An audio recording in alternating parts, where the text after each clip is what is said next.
বাংলাদেশ আওয়ামী লীগের সভানেত্রী ধানমন্ডির কার্যালয়ে আওয়ামী লীগের সদ্য ঘোষিত সাংগঠনিক কমিটির প্রথম বৈঠক অনুষ্ঠিত।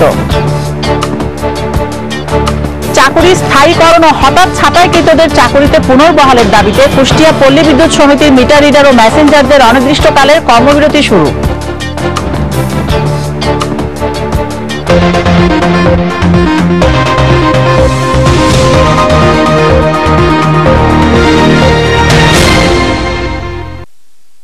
আসসালামু আলাইকুম। বিজয় জেলা বার্তায় আমন্ত্রণ জানাচ্ছি, আমি চেমন আফরোজ চৌধুরী।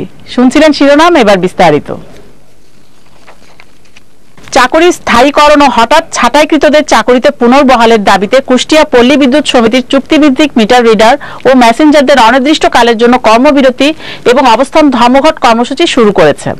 কর্মসূচির দ্বিতীয় দিনে আজ বুধবার সকাল থেকে বারখাদায় অবস্থিত কুষ্টিয়া পল্লী বিদ্যুৎ সমিতি ভবন চত্বরে সমবেত হয়ে মিটার রিডার ও মেসেঞ্জাররা শান্তিপূর্ণভাবে তাদের কর্মসূচি পালন করছে।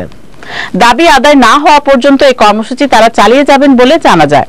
এ সময় দাবি আদায়ের লক্ষ্যে বক্তব্য রাখেন ভুক্তভোগী মিটার রিডার ও মেসেঞ্জারদের নেতা আক্তারুজ্জামান, সাইফুল ইসলাম, রমজান আলী, আব্দুল আওয়াল ও আমজাদ হোসেন। বক্তারা বলেন, পল্লী বিদ্যুতের মিটার রিডার ও মেসেঞ্জারদের চাকুরি 3 বছর পর পর নবায়ন করা হয়, কিন্তু সমিতি হঠাৎ করে চুক্তি নবায়ন না করার ঘোষণা দেয় এবং এরই মধ্যে বেশ কয়েকজনকে চাকুরিচ্যুত করে। তারই প্রতিবাদে এবং আমাদের চাকুরি স্থায়ীকরণের দাবিতে আমরা কর্মবিরতি সহ শান্তিপূর্ণ অবস্থান ধর্মঘট কর্মসূচি দিতে বাধ্য হয়েছে।